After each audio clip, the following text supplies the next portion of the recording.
Hello दोस्तों, भगवत PG college की online classes में बीएससी सेकेंड ईयर के बच्चों का फिर से स्वागत है।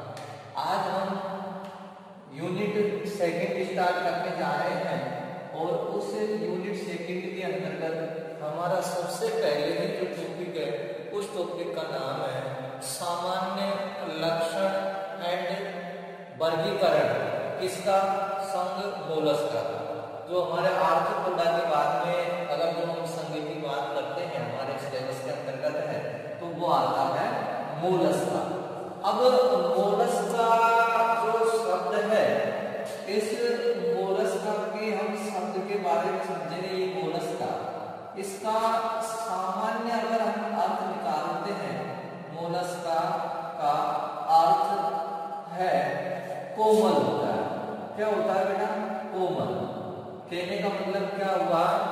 इस संघ के अंतर्गत उन जंतुओं को रखा जाता है जिनका शरीर कैसा होता है? कोमल होता है, मुलायम होता है। साथ ही इसके अंतर्गत विशेषता होती है, इस संघ के अंतर्गत जो जंतु होंगे उन जंतुओं में क्या है? खंड नहीं पाएंगे, यानी कि जंतु खंडहीन होते हैं। साथ ही इन जंतुओं की सुरक्षा के लिए एक कठोर कैल्शियम कार्बोनेट का इस प्रकार से कवच पाया जाता है, CaCO3, यानी कि कैल्शियम कार्बोनेट का क्या होता है? यहाँ पर कवच होता है और उसके अंतर्गत है जो जंतु है वो व्यवस्थित रहता है, जंतु पाया जाता है। ये इसकी क्या है? विशेषता है। संघ जो मोलस्का है, उस मोलस्का के संघ के जंतुओं का जो अध्ययन किया जाता है, उस अध्ययन के लिए एक विज्ञान की शाखा है जिसको मेलेकोलॉजी के नाम से जाना जाता है। उसको मेलेकोलॉजी के नाम से जाना जाता है। ये मेलेकोलॉजी है। इस मेलेकोलॉजी के अंतर्गत अध्ययन किया जाता है संघ जंतु, इनका संघ मोलस्का जंतुओं का।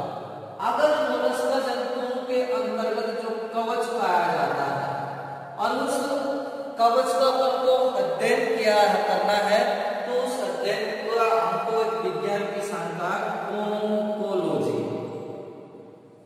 कोंकोलॉजी, इस कोंकोलॉजी के अंतर्गत इनका क्या किया जाता है? अध्ययन किया जाता है। किसका? कवच का अगर अध्ययन करना है तो वो कोंकोलॉजी के अंतर्गत, और संघ मोलस्का के जंतुओं का अध्ययन किया जाता है तो मेलेकोलॉजी के अंतर्गत। यानी कि मेलेकोलॉजी एक अपने आप में विज्ञान की शाखा है जिसके अंतर्गत संघ मोलस्का के जंतुओं का अध्ययन किया जाता है। अब इसके बाद में जो संघ मोलस्का का नाम दिया या खोज वो दी थी जॉनसन। ये जॉनसन वैज्ञानिक है। इस जॉनसन वैज्ञानिक ने क्या किया था? संघ मोलस्का का नाम दिया था। वैज्ञानिक ने इसका क्या दिया था? नाम दिया था। और अगर हम इसके बारे में जानकारी करते हैं तो आज इसके बारे में हमारे आ जाते हैं सामान्य लक्षण। क्या आएंगे अपने? सामान्य लक्षण। किसके आएंगे? संघ मोलस्का। तो क्या है? मोलस्क का सामान्य अर्थ क्या होता है? कोमल, अर्थात इन जंतुओं का शरीर कोमल एवं खंडविहीन होता है। जंतुओं के शरीर के चारों ओर कैल्शियम कार्बोनेट का कवच होता है। मोलस्का का अध्ययन कोंकोलॉजी के अंतर्गत, कवच का अध्ययन कोंकोलॉजी के अंतर्गत, और जो वैज्ञानिक जॉनसन ने मोलस्का शब्द का नाम दिया। इतना सा अपन को इसका जो सामान्य परिचय है, जनरल इंट्रोडक्शन है इसका, उसके अंतर्गत आप ले सकते हैं। ये सामान्य परिचय है, इतना मैंने बताया। अब हम इसका जो मेन टॉपिक है जनरल कैरेक्टर, उस पर चलते हैं। तो जनरल कैरेक्टर को आपको ध्यान आना चाहिए, जैसे अपन ने फर्स्ट ईयर में भी पढ़ते आए हैं और इसके अंतर्गत भी आप पढ़ेंगे।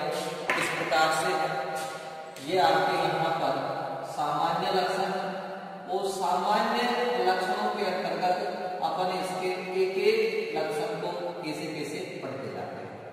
सबसे पहले हम इसकी अगर बात कर लेते हैं शारीरिक संगठन। शारीरिक संगठन से मेरा तात्पर्य है कि इनका जो शरीर है वो किस टाइप का होता है, सेलुलर टाइप का होता है या प्रोटोप्लाज्मिक टाइप का होता है या टिश्यू लेवल का होता है। तो आपको पता है कि ये जो मोलस्का आर्थ्रोपोडा के बाद में इसका नंबर आता है, तो यहाँ जो आर्थ्रोपोडा में अंग तंत्र प्रकार का पाया जाता है, तो संघ जो मोलस्का है उस मोलस्का के जंतुओं का शरीर अंग तंत्र प्रकार का होता है। अंग तंत्र कोटि मतलब ऑर्गेनाइजेशन कोटि प्रकार का होता है, प्रकार का होता है। ये इसकी क्या है भाई विशेषता है। किसके? संघ मोलस्का के जो जंतु है उन जंतुओं का शरीर अंग तंत्र प्रकार का होता है। उसके बाद में आगे बात कर लेते हैं इनके शरीर के अंतर्गत जो सिमेट्री होती है, सममिति होती है। तो संघ मोलस्का के जंतुओं के अंतर्गत द्विपार्श्व सममित पाई जाती है, यानी कि इनके जो शरीर है उनको दो बराबर भागों में हम बांट सकते हैं। सममिति है वो पाई जाती है, द्विपार्श्व सममिति है इनके शरीर के अंतर्गत है वो पाई जाती है। इनके शरीर के अंतर्गत संघ मोलस्का के आपको जब जनरल कैरेक्टर लिखना है, जब आप ऐसे नहीं ये याद करने की शॉर्ट टर्म में आपको लिखना है इस संघ के जंतुओं के अंतर्गत द्विपार्श्व सममिति पाई जाती है। ये आपको उसमें एक लाइन के अंतर्गत कैरेक्टर आ जाता है। इसके बाद में हम बात करते हैं देह वृत्ति। इनकी जो बॉडी बॉल होती है वो बॉडी बॉल त्रिजन स्तरीय होती है। कैसी होती है? त्रिजन स्तरीय होती है। और त्रिजन स्तरीय का मतलब क्या होता है? इसके अंतर्गत एक्टोडर्म, मेसोडर्म और एंडोडर्म, ये तीनों स्तर है जो इसके अंतर्गत पाए जाते हैं। तो इनकी देह वृत्ति कैसी होती है? वही त्रिजन स्तरीय होती है। आगे हम जैसे ही बात करते हैं तो इनका जो शरीर होता है, संघ मोलस्का है और मोलस्का का जो शरीर होता है वो निम्न भागों में बटा होता है। जैसे एक तो सिर में बटा होता है, एक इसका शरीर है वो पाद में बटा होता है कुट के अंतर्गत, एक होता है इसमें आंत्रांग पुंज, ये आंत्रांग पुंज, इसको इंग्लिश में बोला जाता है विसरल मास। क्या बोला जाता है इसको? विसरल मास या विसरल मास के रूप में इनको जाना जाता है। तो इनका जो शरीर होता है वो इनमें विभेदित रहता है। इनमें एक तो सिर में विभेदित रहता है, एक पाद में और एक होता है आंतरांग पुंज के अंतर्गत इनका शरीर है वो विभेदित रहता है। साथ ही इसके अंतर्गत एक और संरचना पाई जाती है, सिर, पाद, आंतरांग पुंज तथा इसी में तथा प्रवार में विभाजित रहता है। प्रवार को बोला जाता है मेंटल। अब यहाँ पर हम बात करते हैं अगले कैरेक्टर के अंतर्गत, 5 के अंतर्गत ही प्रवार का पाया जाना। प्रवार का पाया जाना संघ मोलस्का का प्रमुख लक्षण है। क्या है? प्रमुख लक्षण है। अब देखो प्रभार होता क्या है, ये तो इनका क्या है, कोई जंतु है जैसे कि और एग्जांपल अपन ले लेते हैं यूनियो है। यूनियो को सीटी के नाम से अपन जाना जाता है। अब इसके अंतर्गत ये तो क्या है, कैल्शियम कार्बोनेट का कठोर कवच होता है। फिर उसके बाद में ये एक पेशीय, ये एक क्या है भाई, पेशीय संरचना है। कैसी होती है? ये होती है झिल्ली नुमा होती है। अब इस झिल्ली नुमा जो संरचना होती है और उसके बाद में इसका ये इस प्रकार से क्या होता है भाई, शरीर होता है। ये शरीर, इसके अंतर्गत ये शरीर होता है। तो ये जो मैंने बताया आपको, ये पेशीय पार्ट और इसका जो शरीर है, इसके बीच का जो स्थान होता है, ये वाला स्थान है, इस वाले स्थान कहता हूं, इसको बोला जाता है प्रवार या मेंटल, जिसके अंतर्गत क्या पाए जाते हैं, गिल्स पाए जाते हैं। और ये जो है आंतरांग पुंज से क्या होता है, अलग होता है। और ये जो आंतरांग पुंज है, इसमें शरीर के सभी अंग होते हैं, शरीर होता है, उस शरीर के क्या होते हैं, सभी अंग होते हैं, शरीर है, उस शरीर के क्या होते हैं, सभी अंग होते हैं। किसमें, आंतरांग पुंज, इसमें सभी अंग होते हैं। और ये प्रवार एक क्या होता है, का आवरण पेशी होता है, जो कहां पाया जाता है, आंतरांग पुंज, और जो मेंटल है इसके बीच में पाया जाता है, इसका खाली स्थान है वो प्रवार कहलाता है। और ये जो स्थान होता है ये मेंटल केविटी कहलाता है, मेंटल केविटी, प्रवार हुआ मेंटल केविटी कहलाता है। तो ये इसका क्या है, प्रवार का पाया जाना संघ मोलस्का का एक स्पेसिफाइड कैरेक्टर यानी कि विशिष्ट लक्षण है। अगले कैरेक्टर की जैसे ही बात करते हैं तो इसमें यहां लिख सकते हैं कैरेक्टर में कि इनका जो कवच होता है, क्या होता है, कवच होता है, कवच कैल्शियम कार्बोनेट का बना होता है। ये भी आप इसमें कैरेक्टर है वो ऐड कर सकते हैं। फिर उसके बाद हम जैसे ही चलते हैं तो इनके अंतर्गत जो संरचना पाई जाती है वो अगली संरचना है कि इनके अंतर्गत मसल्स फुट पाए जाते हैं, यानी कि पेशीय पार्ट पाए जाते हैं। और ये जो पेशीय पार्ट होते हैं, इन पेशीय पार्टों का कार्य क्या है, वो कार्य ये है कि ये एक तो गमन में हेल्प करते हैं, एक ये क्या करते हैं भाई, बिल बनाने में, बिल बनाते हैं, जो समुद्र के किनारे ये रहते हैं मिट्टी, तो उसके वहां पर क्या है, बिल बनाने का कार्य पेशी पार्ट करते हैं, साथ ही ये तैरने का कार्य भी करते हैं। तो इनके जो फुट होते हैं उन फुट का ये कार्य होता है।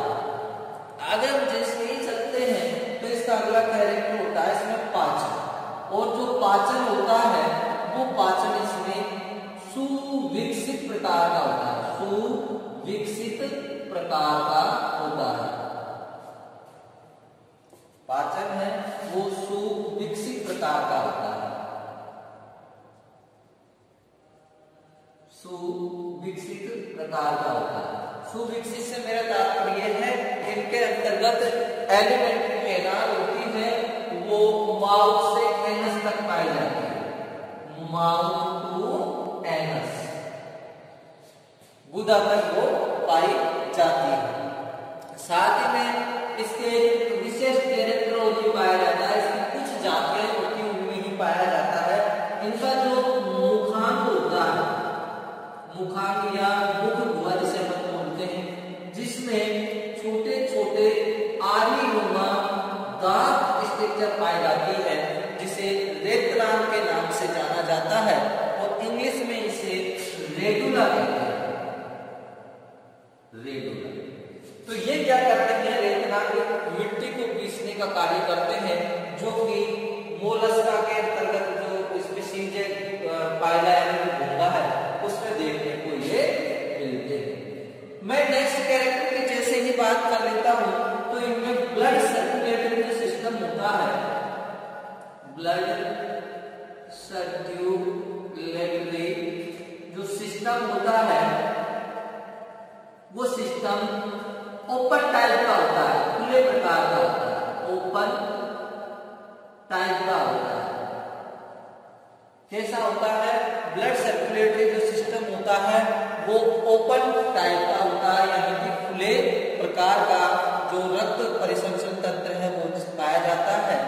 और अगला कैरेक्टर की हम जैसे ही बात करते हैं तो इसमें जो 11 नंबर पर हम जैसे ही बात करेंगे तो इनका जो ब्लड होता है वो ब्लड या तो रंगहीन होता है या क्या होता है, नीले वर्णक युक्त होता है, वर्णक युक्त, जिसे अपन हीमोसाइनिन के नाम से जानते हैं, हीमोसाइनिन के नाम से अपन जानेंगे।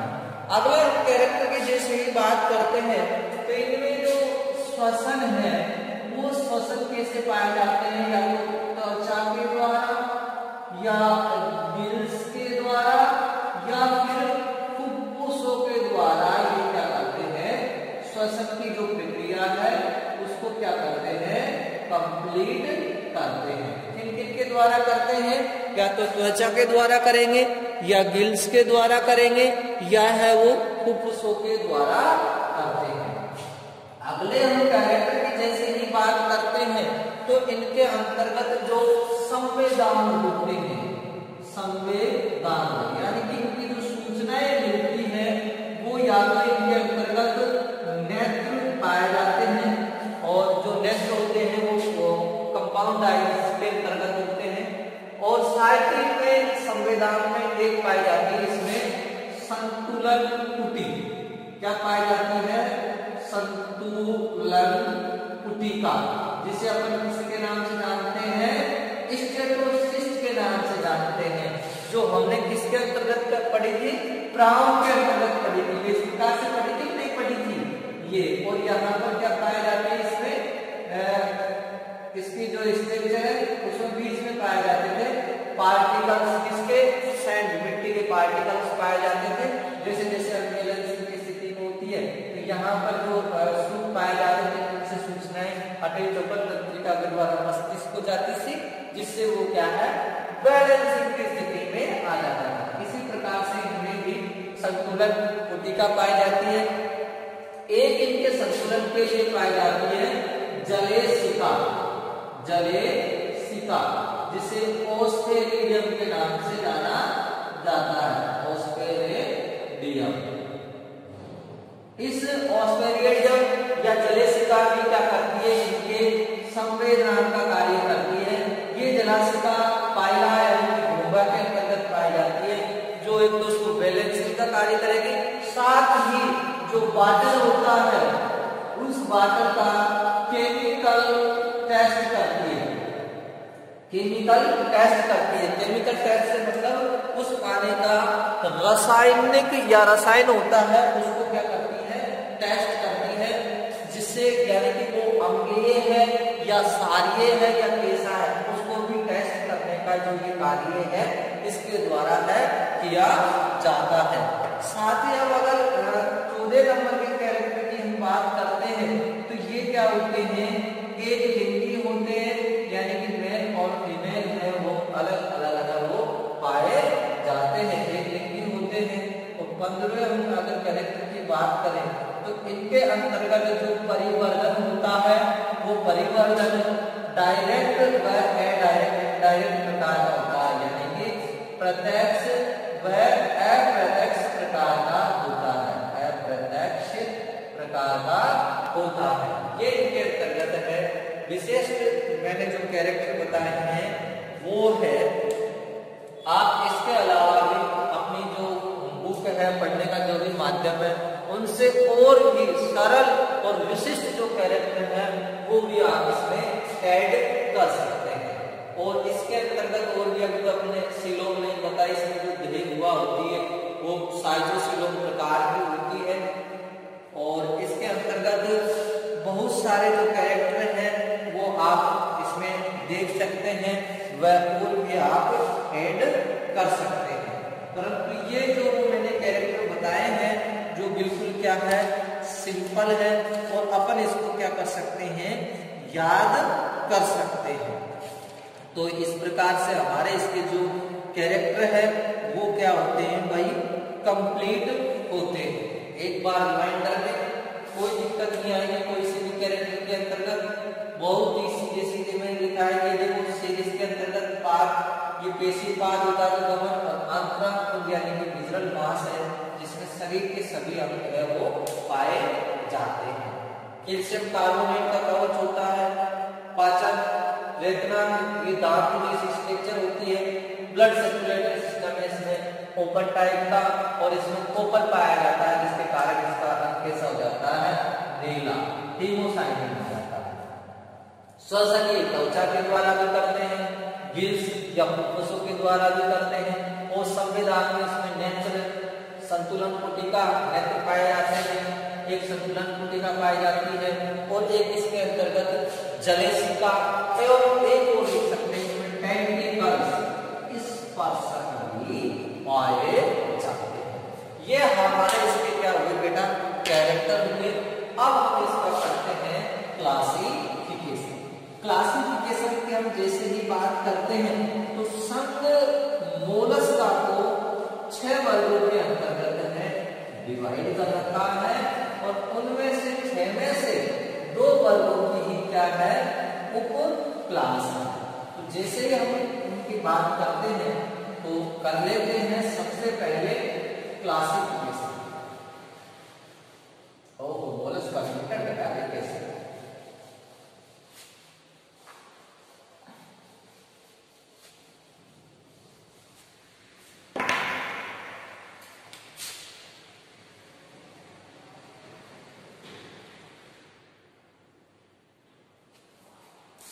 तो क्लासिफिकेशन वर्गीकरण, ये यहां तो आप लिख देंगे मोलस्का, और मोलस्का को कितनी क्लासों में 6 क्लास के अंतर्गत क्या कर रखा है, डिवाइड कर रखा है और उन 6 क्लासों को हम क्या करेंगे, आज क्लासिफाई करेंगे। तो सबसे पहले जो इसकी क्लास आती है वो है मोनोप्लेकोफोरा। इसका नाम क्या है, मोनोप्लेकोफोरा। मोनोप्लेकोफोरा ये इसकी फर्स्ट क्लास है मोनोप्लेकोफोरा और इसके अंतर्गत कोई भी उपवर्ग नहीं है और अपने सिलेबस के अंतर्गत केवल इसके क्लासिफिकेशन और क्या दे रखे हैं, सुटेबल एग्जाम्पल। और इसका एग्जाम्पल है नियोपिलाइन।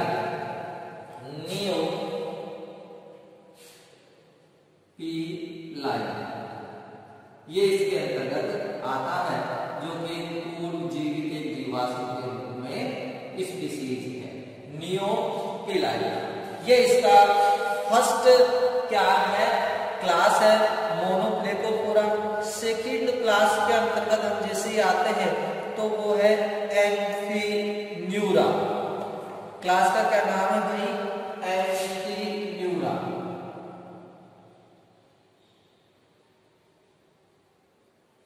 एम्फीन्यूरा है इसकी सेकंड क्लास। और इस सेकंड जो क्लास है इसको 2 सब क्लास में बांटा गया, 2 सब क्लास। और उन 2 सब क्लासों के अंतर्गत जो फर्स्ट अपनी सब क्लास है उस सब क्लास का नाम है एप्लेकोफोरा।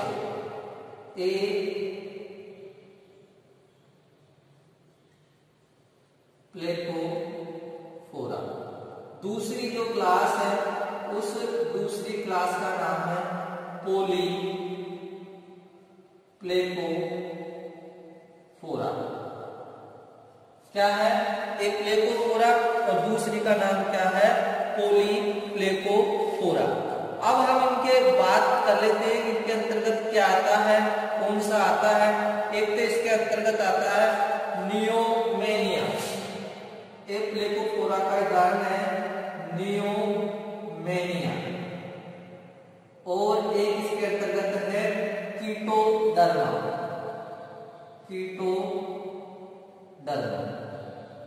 ये इनके अंतर्गत क्या आते हैं, एग्जाम्पल आते हैं कीटोडर्मा और नियोमेनिया।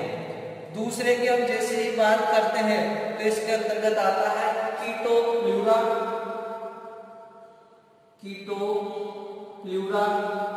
और एक इसके अंतर्गत आता है काइटा। ये इसके क्या है, एग्जाम्पल है, स्पेसिमेन है जो इसके अंतर्गत है आते हैं। अगले हम क्लास की जैसे बात करते हैं तो उसका नाम है स्केफोपोडा। स्केफोपोडा ये इसकी कौन सी है बेटा, तीसरी क्लास है स्केफोपोडा। और इस स्टेगोपोडा के भी कोई उपवर्ग नहीं है। केवल अपन इसके एग्जाम्पलों की बात करते हैं तो इसके अंतर्गत डेंटेलियम आता है। एग्जाम्पल क्या है? डेंटेलियम। इसकी दांत जैसे स्ट्रक्चर होती है, इस प्रकार से, बिल्कुल इस प्रकार से स्पेसिफिक होता है डेंटेलियम। अब जब इसके बाद में आता है इसमें चौथी जो क्लास है, उस चौथी क्लास का नाम है गैस्ट्रोपोडा। गैस्ट्रोपोडा, ये गैस्ट्रोपोडा इसकी क्या है?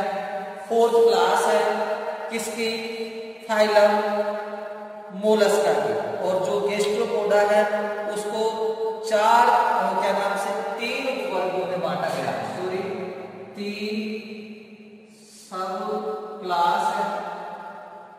पहली सब क्लास का जो नाम है वो है प्रोसोब्रैंकिया। प्रोसोब्रैंकिया।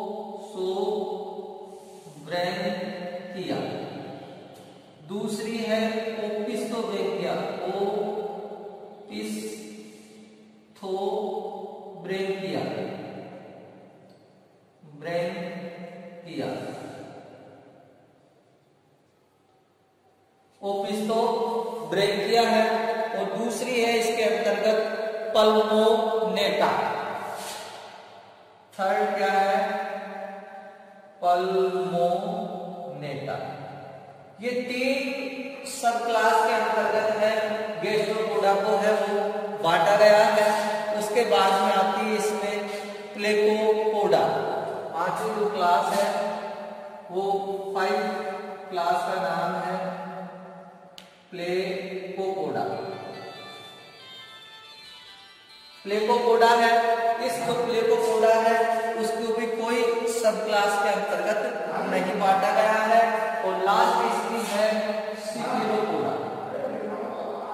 लास्ट इसकी क्लास का नाम क्या है? सिफेलोपोडा।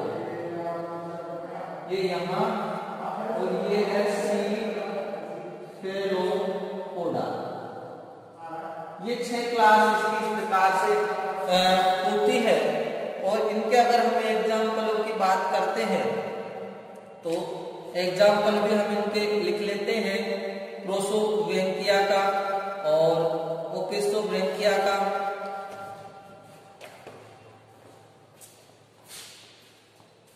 ये तो अपना क्या हो जाएगा यहाँ? ओपिस्थोब्रैंकिया।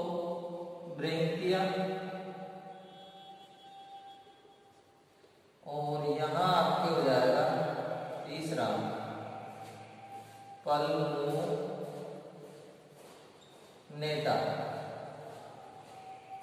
अब इनके हम एग्जाम्पल की बात करते हैं तो इसके अंतर्गत जो अपने एग्जाम्पल आएंगे, प्रोसोब्रैंकिया है। और इस प्रोसोब्रैंकिया के अंतर्गत जो उन्होंने रखा है वो रखा है तो पटेला रखा है इसमें, एक पाइला, एक साइप्रिस, इसी में आता है वो पटेला, पाइला जो कि सेवा होगा। एक इसके अंतर्गत आता है साइप्रिस, ये भी इसी के अंतर्गत आते हैं, प्रोसोब्रैंकिया के अंतर्गत है। अब अगले जैसे ओपिस्थोब्रैंकिया की बात करते हैं तो इसके अंतर्गत आपके एक तो समुद्री खराहा, समुद्री खराहा, एक इसमें समुद्री नींबू, ये जंतुओं के नाम है, ये भी इसके अंतर्गत आते हैं। अगले हम अगर पल्मोनेटा की बात करते हैं तो पल्मोनेटा के अंतर्गत जो एग्जाम्पल आते हैं अपने वो आते हैं तो हेलिक्स आता है और एक इसके अंतर्गत स्लग आता है। एक तो आता है इसके अंतर्गत हेलिक्स, एक आता है इसमें स्लग। इस तरह होगा कि इसके अंतर्गत आता है। उसके बाद में हम जो प्लेको या पहले सीडा है उस पहले सीडा की हम जैसे ही बात करते हैं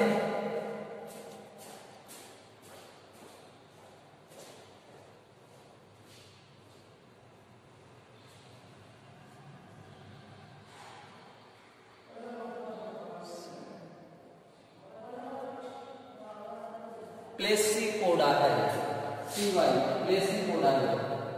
प्लेसिपोडा के हम एग्जाम्पलों की जैसे ही बात करते हैं तो जो प्लेसिपोडा है उसके अंतर्गत ऑस्ट्रिया आता है, टेरिडो आता है और माइटिलिस आता है।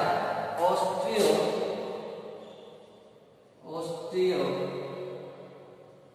माइटिस और एक और एग्जाम्पल इसके अंतर्गत जो आता है वो आता अपने अंतर्गत टेरिडो माइटिलस और एक आता है इसके अंतर्गत टेरिडो। और सिफेलोपोडा की हम जैसे ही बात करते हैं तो सिफेलोपोडा के अंतर्गत जो एग्जाम्पल अपने पास आते हैं वो आते हैं इसमें मोइटिलिस है और क्या नाम से लोलिगो है, ये है। इसके तो उपवर्ग भी है, इसके तो क्या है उपवर्ग है। और उन उपवर्गों को जो डिवाइड कर रखा है जो सिफेलोपोडा है उस सिफेलोपोडा के 3 उपवर्ग हैं। एक तो इसके अंतर्गत है न्यूटिलोइडिया और एक जो इसके अंतर तो 3 सब क्लास के अंतर्गत है, इनको डिवाइड कर रखा है सिफेलोपोडा को भी। और वो 3 कौन से न्यूटिलोइडिया, अम्यूनियोलोइडिया और सीरियोलोइडिया, इन तीनों क्लास के अंतर्गत है, इसको डिवाइड कर रखा है। तो इस प्रकार से हमारा सब मोलस्का है उसका कैरेक्टर अपन को यानी कि जो क्लासिफिकेशन है वो कंप्लीट होता है। तो ये 6 क्लास में मोनोब्लेकोफोरा, एम्फीबिया, स्केपोपोडा, गैस्ट्रोपोडा और प्लेसिपोडा और एक इसमें सिफिलोपोडा। तो पोडा क्या है अधिकतर इसके अंतर्गत ये पूरा रेगुलर, इसके कोई वर्ग नहीं है। अलग अलग बुक के अंतर्गत अलग अलग जो क्लासिफिकेशन है वो दे रखे हैं। अपन तो आप सुविधा की दृष्टि से ये 6 जो वर्ग है ये तो अपन को याद करने ही है। उसके बाद में से इसकी जो क्लास है वो पूरा ये हमको याद कर लेना है। थोड़ा सा इसके अंतर्गत ये भी आप याद कर सकते हैं, ये विदाउट क्लास भी आपके चल सकती है। तो धन्यवाद बच्चों, आज के लेक्चर में इतना ही। हमारा फर्स्ट जो पार्ट है यूनिट 2 का वो कंप्लीट होता है, सब मोलस्का का general character and classification. Next class के अंतर्गत मिलते हैं आपसे, तब तक के लिए